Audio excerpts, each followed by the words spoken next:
إذا مشاهدينا ننتقل وإياكم إلى النقل المباشر مع الزملاء للندوة الصحفية بمقر المشاهد للوزيرة وزيرة التربية نوريا بن غبريطة. هي نمدوا صورة شاملة للقطاع. ننساو باللي كان اختلالات كما كل قطاع، مؤسسات ومن مؤسسات إنسانية، وفما كاين الإنسان لابد يكون الاختلال. خرجنا من فترة الامتحانات الوطنية، ونجم نقول باللي الدولة استطاعت مع كل مؤسساتها أن تضمن ظروف جيدة في إطار يعني الحفاظ على مصداقية هذه الامتحانات. نظن هذه هي النقطة الأولى وكلنا متفقين بهذا الميدان. Donc on peut dire que l'État et ses institutions ont pu assurer le déroulement des examens du bac notamment dans de bonnes conditions et garantir par là même la crédibilité. Ceci étant dit, il est important de noter que les élèves et leurs parents ont démontré un haut degré de maturité, et je les en remercie, et leur confiance mise justement pour garantir au bac toute sa pertinence. Mais il y a aussi une catégorie essentielle, c'est celle des enseignants et de tout le personnel d'encadrement qui ont été à la hauteur des missions qui leur ont été confiées. Mais je n'oublierai pas non plus tous les ministères et toutes les institutions de l'État qui ont participé, oui, à la dimension sécuritaire. Je dis que si on a mis ça en premier, c'est justement parce que l'année dernière, cette dimension n'avait pas été suffisamment approfondie. Alors, notre volonté à nous, bien sûr, c'est d'aller vers un accent plus important à mettre sur le pédagogique. Et c'est pour cela que, dans le cadre des propositions et dans le cadre de la mise en œuvre de l'amélioration de la réforme, les deux points fondamentaux, avec celui qui a été mis en tête de liste, qui était la refonte pédagogique. La pédagogie, c'est notre souci premier. Mais pour que la pédagogie aille bien, il faut s'occuper de la formation. Pour que la pédagogie aille bien, il faut non seulement une gouvernance de proximité, mais il faut aussi une gouvernance où la transparence est de règles. Parce que c'est la transparence qui amène justement à ce retour de confiance. Nous travaillons sur le retour à la confiance vis-à-vis du système éducatif par l'ensemble de la société. Alors, je ne reviendrai pas sur les chiffres, vous les avez tous eus. Monsieur l'inspecteur général, hier, a présenté globalement la situation au niveau des 3 examens nationaux. Ce que je tiens à dire, c'est qu'effectivement, quand on dit qu'il y a eu 2 millions à peu près qui ont passé ces examens scolaires, le ministère de l'Éducation nationale est aussi redevable d'autres examens et concours professionnels. Et celui qui va arriver et qui va toucher plus de 700 000 candidats inscrits pour le concours de recrutement du 29 juin. Mais nous avons également des examens professionnels, c'est-à-dire des examens de promotion. Nous en avons déjà organisé un pour le 29 mai et la suite va se faire pour le 9 juillet. Donc, je voudrais attirer l'attention sur le fait que le ministère de l'Éducation nationale, avec l'ensemble de ses fonctionnaires, a un calendrier extrêmement serré. Et c'est pour ça que pour nous, la question des dates a de l'importance. Quand on identifie une entrée, une sortie des dates d'examen. Quand on sait que l'ensemble de ces examens a mobilisé 95% du personnel de l'éducation nationale, et cela sans parler de tous les autres fonctionnaires qui relèvent des autres institutions. Alors, ce qui est actuellement aujourd'hui en train de se faire, c'est les corrections au niveau du brevet d'enseignement moyen. Je viens de venir, là, tout de suite, d'une visite d'un centre de correction positionné au niveau de lycée Ouredam Ded, et à l'échelon national, nous avons 60 centres qui regroupent ici, pour le BEM, 31 750 enseignants et inspecteurs qui, aujourd'hui, sont en train de corriger les épreuves du BEM. Une des remarques que je peux faire, à partir du débat que j'ai eu avec les enseignants, c'est leur extrême satisfaction quant à la qualité des sujets. Les enseignants, les correcteurs ont noté qu'il y avait une avancée remarquée entre les sujets du passé et les sujets de cette année.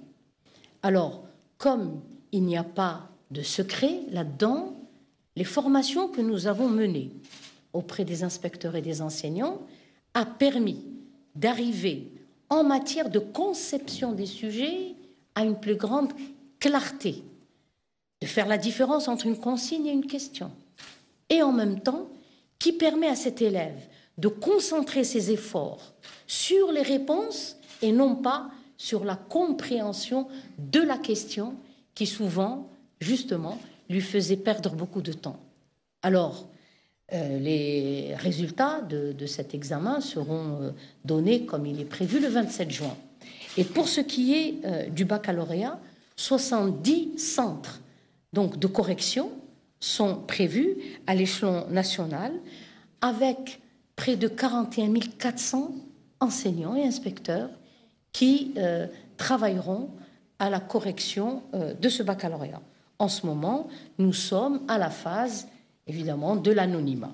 C'est un processus extrêmement minutieux où, lorsque ce matin, j'ai été dans ce centre, où non seulement j'ai été dans un centre de contrôle. Alors, ce centre de contrôle permet, justement, après que les enseignants aient apporté la note et ensuite saisi au niveau de l'informatique, le centre de contrôle permet de voir s'il n'y a pas eu de glissement, s'il n'y a pas d'erreur, lorsque la note est reportée au niveau de l'informatique. Alors, ça montre que ce soit en amont ou en aval, il y a quand même un processus, un protocole et des mesures qui sont prises. Alors, pour ce qui est globalement en termes, disons, des absences et des fraudes, là aussi, ça a déjà été noté, et l'on considère malgré tout que cette année n'est pas une année particulière par rapport aux autres quand on prend en ligne de compte le taux d'absence des élèves scolarisés. Si on remonte de par le temps, sur les 5 dernières années, on est entre 1 et 2%.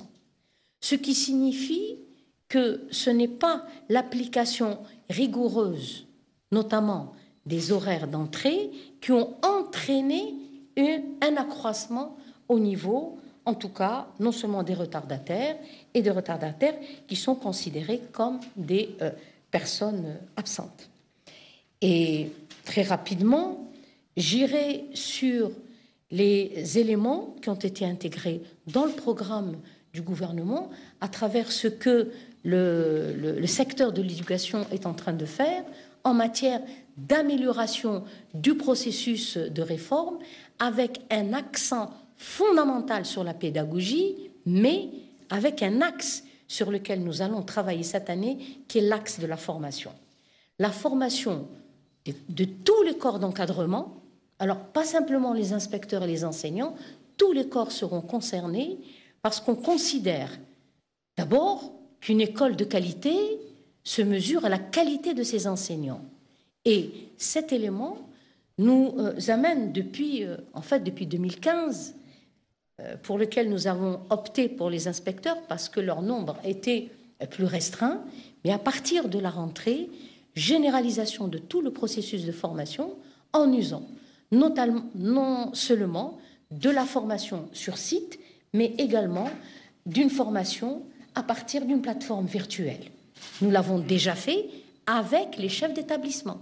Donc les chefs d'établissement sont tous inscrits sur une plateforme et des sessions de formation évaluables, mais également dont on prendra en ligne de compte pour les avancements et pour les promotions. La formation est un élément fondamental. Le deuxième dossier sur lequel nous sommes en train de travailler et qui a amené des résultats intéressants à partir de l'enquête nationale, c'est de revisiter le système d'évaluation pédagogique et à la rentrée prochaine, il y aura des changements à ce niveau-là. Alors, c'est pour cela que l'inspection générale a établi un plan national non seulement de formation, un plan national des apprentissages et un plan national d'évaluation. Ça permet aux enseignants de savoir à quel moment il faut évaluer, à quel moment dans l'avancée des programmes. Alors, l'évaluation, pour les élèves, c'est un outil d'apprentissage qui puisse savoir à quel niveau ils se situent et où se situe leur déficit. Pour les enseignants, l'évaluation est un outil de régulation, car grâce aux évaluations, l'enseignant adapte, en tout cas, ses apprentissages. Il sait sur quel point il faut mettre l'accent. Et pour les parents,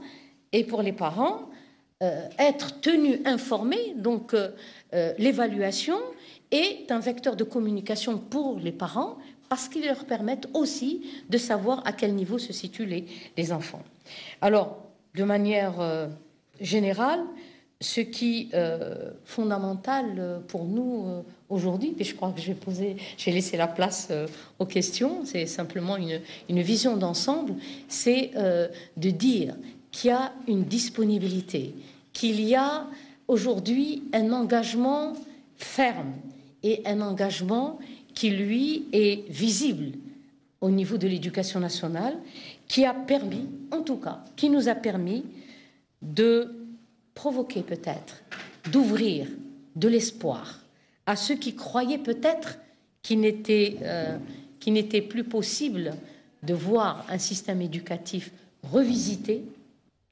Aujourd'hui, tout est possible grâce justement à tout l'encadrement qui, par un certain nombre de projets qui ont été mis à leur disposition, se sont mobilisés et nous sommes tous aujourd'hui intéressés à aller vers une école de qualité. Grâce, évidemment, à ce que vous avez noté, à la charte qui a été signée, la charte d'éthique du système de l'éducation nationale et de notre secteur, qui a permis aux partenaires sociaux d'être en accord sur cette direction qu'il nous faut donner à l'école, qui est la direction pour une école de qualité. Voilà, je crois que vous êtes un peu impatients d'aller aux questions.